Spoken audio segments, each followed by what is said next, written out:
சேனலில் பார்க்க போகிற முக்கியமான டாபிக் என்ன அப்படின்னு பார்த்தீங்கன்னா, நிறைய பேர் வந்து நம்ம சேனலில் கமெண்ட் பண்ணுறீங்க. எனக்கு வந்து கருமுட்டை வளர்ச்சி இல்லைன்னு சொல்கிறாங்க மேம். எனக்கு வந்து கருமுட்டை வெடிக்க மாட்டேங்குது, ஓவலேஷன் நடக்க மாட்டேங்குது அப்படின்னு சொல்லி கேட்குறீங்க. ஸோ அதுக்கு ஏதாவது வீடியோ போடுங்கன்னு சொல்லியிருந்தீங்க. ஸோ அதுக்காக தான் இந்த வீடியோ. நான் வந்து இப்போ சப்ஸ்கிரைபர்ஸ் கேட்குற வீடியோஸ் மட்டும்தான் இப்போ நான் போட்டுட்ருக்கேன். ஸோ உங்களுக்கும் என்ன வீடியோ வேணும்னாலும் நீங்கள் உடனே கேட்கலாம், நான் வீடியோ பண்ணுறேன். இப்போ வாங்க நம்ம டாபிக் உள்ள போகலாம்.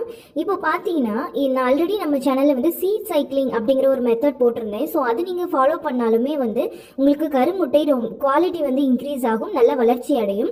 இப்போ நான் சொல்ல போகிற இந்த மெத்தடை வந்து நீங்கள் பீரியட் ஃபர்ஸ்ட் டே, அதாவது அட்லீஸ்ட் தேர்ட் டேலேருந்து நீங்கள் ஸ்டார்ட் பண்ணீங்க அப்படின்னா வந்து கண்டிப்பாக உங்களோட கருமுட்டை குவாலிட்டி வந்து இன்க்ரீஸ் ஆகும். அதாவது பார்த்தீங்கன்னா, இப்போ வந்து கருமுட்டை வந்து குவாலிட்டி ஏன் ரொம்ப முக்கியம் அப்படின்னு பார்த்தீங்கன்னா, கருமுட்டை வந்து நல்ல ஒரு கருமுட்டை உருவாகி வெளியில வர்றதுக்கு 90 டேஸ் தேவைப்படும். அப்படி அது 90 டேஸ் தேவைப்பட்டு அது தன்னை ப்ரிப்பேர் பண்ணி வெளிவந்து அதுக்கு கருத்தரிச்சு குழந்தையா மாறுறதுக்கு நம்ம சாப்பிட்ற உணவுகள் தான் வந்து ரொம்ப ஹெல்ப்ஃபுல்லா இருக்கும். அப்போ வந்து நம்மளோட லைஃப் ஸ்டைல ஏற்படுற சில சேஞ்சஸ் அண்ட் ஜெனட்டிக் ப்ராப்ளம்ஸ் தான் வந்து கருமுட்டையோட குவாலிட்டியை வளர்ச்சியையும் தாக்குது. ஸோ அதை பேஸ் பண்ணி பார்க்கும்போது நம்ம நல்ல ஃபுட்டாக எடுத்துக்கிறது ரொம்ப ரொம்ப முக்கியம். அப்படி ஒருவேளை சரியாக குவாலிட்டி சரியில்லாத முட்டை வந்து கருத்தரிச்சாலும் அந்த குழந்தை வந்து நிறைய பர்த் டிஃபெக்டோட பிறக்குது அப்படின்னு தான் சொல்கிறாங்க. அது ஃபஸ்ட்டு வந்து அதை கருத்தரிச்சாலும் முதல்ல இம்ப்ளான்ட் ஆகாது. அப்படி இம்ப்ளான்ட் ஆனாலும் அது வளர்றதுல இந்த மாதிரி பிரச்சனைகள் வரும். ஸோ இப்போ நம்ம வந்து என்னென்ன ஃபுட் சாப்பிட்லாம் அப்படிங்கிறத நான் ஃபர்ஸ்ட்டு சொல்லிடுறேன். ஃபர்ஸ்ட் வந்து நீங்கள் உங்களோட லைஃப் ஸ்டைலில் ஒரு பெரிய சேஞ்சஸ் பண்ணால் மட்டும்தான் வந்து உங்களோட எக் குவாலிட்டி வந்து இன்க்ரீஸ் ஆகும்.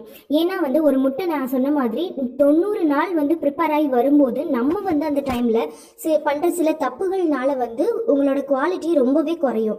அதனால நீங்கள் வந்து அந்த தப்பு பண்ணக்கூடாது. அது என்னென்ன அப்படின்னு பார்த்தீங்கன்னா, சோடா ட்ரிங்க்ஸ் வந்து நீங்கள் குடிக்கவே கூடாது, ஃபாஸ்ட் ஃபுட் ஐட்டம்ஸ் நீங்கள் சாப்பிடவே கூடாது, பேக்கேஜ்டு ஃபுட்ஸ் சாப்பிடவே கூடாது, அப்புறம் வந்து பேக்கரி ஐட்டம்ஸ் சுத்தமாக சாப்பிடக்கூடாது, அப்புறம் வந்து இந்த சால்ட்டி ஐட்டம்ஸ், ரொம்ப ஓவர் சுகர் ஐட்டம்ஸ் அதெல்லாம் எதுவுமே நீங்கள் சாப்பிடக்கூடாது.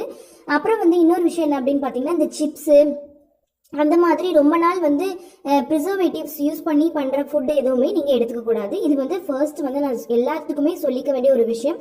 ஸோ இதெல்லாம் நீங்கள் பண்ணிங்கன்னா கண்டிப்பாக உங்களோட எக் குவாலிட்டி குறையும்.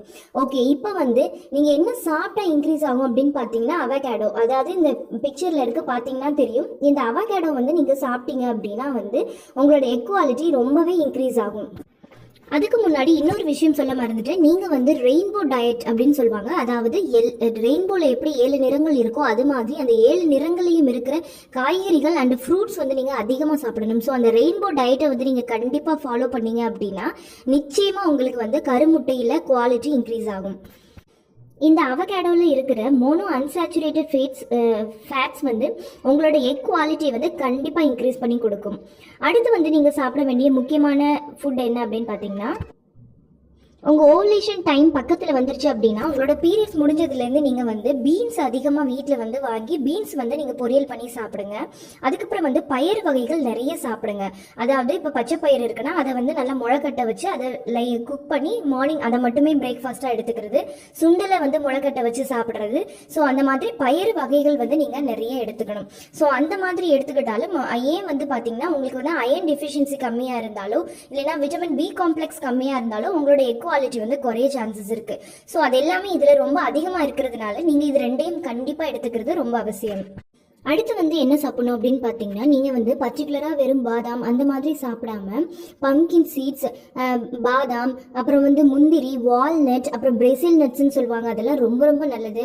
அப்புறம் வந்து பார்த்தீங்கன்னா டேட்ஸு, அப்புறம் வந்து ஆப்ரிகாட் ஃப்ரூட் சொல்லுவாங்க, அது கிஸ்மிஸ், இந்த மாதிரி ட்ரை ஃப்ரூட்ஸ் வந்து நீங்கள் அதிகமாக சாப்பிடணும்.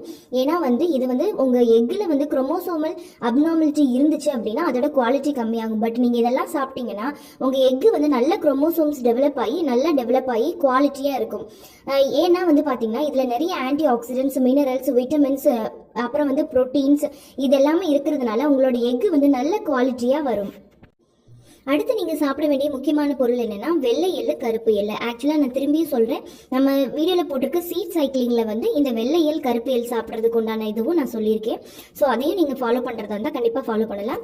இந்த வெள்ளை எள்ளு கருப்பு எள்ளில் நம்ம நினச்சி கூட பார்க்க முடியாத அளவுக்கு ஒரு இம்பார்ட்டண்டான இது ஹெல்த்தியான விஷயங்கள் நிறைய இருக்குது. இதோட ஜிங்க் கண்டென்ட் வந்து நம்மளோட எக்கு குவாலிட்டி இன்க்ரீஸ் ஆகிறதுக்கு ரொம்பவே ஹெல்ப் பண்ணுது. ஸோ இந்த சிசமி சீட்ஸை வந்து நீங்கள் வந்து ஒரு சாலட்லேயோ இல்லைனா ஒரு ஸ்மூத்திலேயோ அந்த மாதிரி லைட்டாக கிரைண்ட் பண்ணிட்டு போட்டு கூட நீங்கள் டெய்லி சாப்பிட்லாம். 1 டேபிள் ஸ்பூன் நீங்கள் எடுத்துக்கிட்டிங்கன்னா போதும் ஒரு நாளைக்கு. ஸோ அந்த மாதிரி சாப்பிட்லாம். அடுத்து நீங்கள் சாப்பிட வேண்டிய முக்கியமான ஃபுட் என்ன அப்படின்னு பார்த்தீங்கன்னா பெர்ரிஸ். அதாவது வந்து ஸ்ட்ராபெரிஸ், அப்புறம் வந்து ப்ளூபெரிஸ்ன்னு சொல்லுவோம். அப்புறம் நெல்லிக்காய்க்கு பார்த்தீங்கன்னா கூஸ்பெரி அப்படின்னு சொல்லுவோம். ஸோ இது எல்லாத்துலேயும் நம்ம எடுத்துக்கிறது ரொம்ப அவசியம். ஏன்னா வந்து விட்டமின் சி வந்து நம்மளோட எக் குவாலிட்டிக்கு ரொம்ப முக்கியம். விட்டமின் சி மட்டும் இல்லை, ஃபோலிக் ஆசிடும் ரொம்ப முக்கியம் நம்மளோட எக் குவாலிட்டிக்கு. ஸோ வந்து இந்த பெர்ரிஸை வந்து நீங்கள் எடுத்துக்கிட்டிங்கன்னா உங்களோட எக் குவாலிட்டி கண்டிப்பாக இன்க்ரீஸ் ஆகும். அடுத்து வந்து பார்த்தீங்கன்னா க்ரீன் லீஃபி வெஜிடபிள்ஸ், அதாவது கேபேஜ், அப்புறம் வந்து கீரை வகைகள், காலிஃப்ளவர், அந்த மாதிரி க்ரீன் லீஃபி வெஜிடபிள்ஸ் வந்து நீங்கள் நிறைய சாப்பிட, ப்ராக்கோலி அந்த மாதிரி நீங்கள் எடுத்துக்கிட்டிங்கன்னா கண்டிப்பாக உங்களோட எக் குவாலிட்டி இன்க்ரீஸ் ஆகும். ஏன்னு கேட்டிங்கன்னா இதில் இல்லாத விட்டமின்ஸே கிடையாதுங்க. Vitamin A, B, C, D, E எல்லாமே அதில் இருக்குது. ஸோ நீங்கள் வந்து இதை வந்து நீங்கள் ரெகுலராக எடுத்துக்கணும். திரும்ப திரும்ப நான் சொல்கிறேன், குழந்தை வந்து உண்டாகணும் அப்படிங்கிறது சாதாரண விஷயம் இல்லை. அப்போ வந்து நம்ம டயட்டில் நிறைய சேஞ்சஸ் பண்ணால் மட்டும்தான் வந்து அது சீக்கிரமாக நமக்கு கிளிக் ஆகும். ஸோ கண்டிப்பாக அதை நீங்கள் ஃபாலோ பண்ணுங்கள். அடுத்து பார்த்தீங்கன்னா நீங்கள் சாப்பிட வேண்டிய முக்கியமான சேர்த்துக்க வேண்டிய ஃபுட் என்ன அப்படின்னு பார்த்தீங்கன்னா சின்னமன், அதாவது லவங்கப்பட்டை அப்படின்னு சொல்லுவாங்க. இதை வந்து நீங்கள் பவுடர் பண்ணி வச்சுட்டு ஸ்மூத்தீஸில், அப்புறம் வந்து ஃப்ரூட் ஜூஸில், அந்த மாதிரி நீங்கள் இல்லை டீயில் எதில் வேணாலும் நீங்கள் சேர்த்துக்கலாம். இது வந்து ரொம்பவே எக் குவாலிட்டிக்கு இம்ப்ரூவ் பண்ணுறதுக்கு ரொம்ப ரொம்ப நல்லது. ஸோ அதை மிஸ் பண்ணாமல் நீங்கள் எடுத்துக்கணும். அடுத்து பார்த்தீங்கன்னா ஜிஞ்சர் ஜூஸ் இல்லைன்னா ஜிஞ்சர் டீ அந்த மாதிரி, இல்லைன்னா ஜிஞ்சரும் ஹனியும் கலந்து சாப்பிட்றது. ஸோ அந்த மாதிரி நீங்கள் பண்ணிட்டு வந்தீங்கன்னா அந்த ஜிஞ்சரில் இருக்கிற ஆன்டிபாக்டீரியல் ப்ராப்பர்ட்டிஸ் வந்து உங்களோட எக் குவாலிட்டியை நல்லா இன்க்ரீஸ் பண்ணி கொடுக்கும். உங்களுக்கு நிறைய ஹெல்ப்ஃபுல்லாக இருக்கும். அடுத்து பார்த்தீங்கன்னா வாட்டர். நீங்கள் வந்து எவ்வளோ தூரத்துக்கு தண்ணி நிறைய குடிக்கிறீங்களோ அவ்வளோ தூரத்துக்கு உங்களோட எக் குவாலிட்டி வந்து இன்க்ரீஸ் ஆகும். உங்கள் உடம்பை எப்போவுமே வந்து நீங்கள் ஹைட்ரேட்டடாக வச்சுக்கிறது ரொம்ப ரொம்ப முக்கியம். நான் சொன்ன இந்த ஃபுட்ஸ் எல்லாத்தையுமே வந்து நீங்கள் உங்களுக்கு வந்து உங்களோட எக் குவாலிட்டி இன்க்ரீஸ் ஆகிற வரைக்குமே கூட நீங்கள் ரெகுலராக ஃபாலோ பண்ணிகிட்டே வரணும். அப்போ தான் வந்து ஒரு சைக்கிள் மட்டும் நீங்கள் ட்ரை பண்ணி பார்த்துட்டு விட்டுருக்கீங்கன்னா கண்டிப்பாக வந்து அதில் எந்தவித யூஸுமே இருக்காது. ஸோ எவ்ரி சைக்கிள் வந்து நீங்கள் இதை கரெக்டாக ஃபாலோ பண்ணிகிட்டே வந்தால் மட்டும்தான் உங்களுக்கு சீக்கிரமாக கருத்தரிக்கிறதுக்கு ஹெல்ப்ஃபுல்லாக இருக்கும். ஓகே ஃப்ரெண்ட்ஸ், இந்த வீடியோ கண்டிப்பாக உங்களுக்கு யூஸ்ஃபுல்லாக இருந்திருக்கும்னு நான் நினைக்கிறேன். இந்த வீடியோ உங்களுக்கு பிடிச்சிருந்தா லைக் பண்ணுங்கள், கமெண்ட் பண்ணுங்கள். அண்ட் இது யாருக்கெல்லாம் தேவைன்னு நினைக்கிறீங்களோ அவங்க எல்லாருக்கும் ஷேர் பண்ணுங்கள். அண்ட் நம்ம சேனலுக்கு நீங்கள் இப்போ தான் ஃபர்ஸ்ட் டைம் வந்திருக்கீங்கன்னா மறக்காமல் சப்ஸ்கிரைப் பண்ணிவிட்டு அண்ட் பக்கத்தில் இருக்க பெல் ஐக்கானை தட்டி விட்டுருங்க. அப்போ தான் நான் எப்போ இது மாதிரி வீடியோஸ் அப்லோட் பண்ணாலும் அது உங்களுக்கு மிஸ் ஆகாமல் நோட்டிஃபை ஆகும். அது மட்டும் இல்லை, நம்ம சேனலில் இது வரைக்கும் போட்டுட்டு இருந்த ப்ரெக்னன்சி டிப்ஸ் எல்லாத்தையுமே வந்து பார்த்தீங்கன்னா நான் ஒரு பிளேலிஸ்ட்டில் க்ரியேட் பண்ணியிருக்கேன்.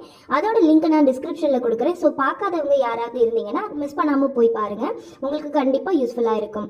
ஓகே ஃப்ரெண்ட்ஸ், பாய், தேங்க்யூ.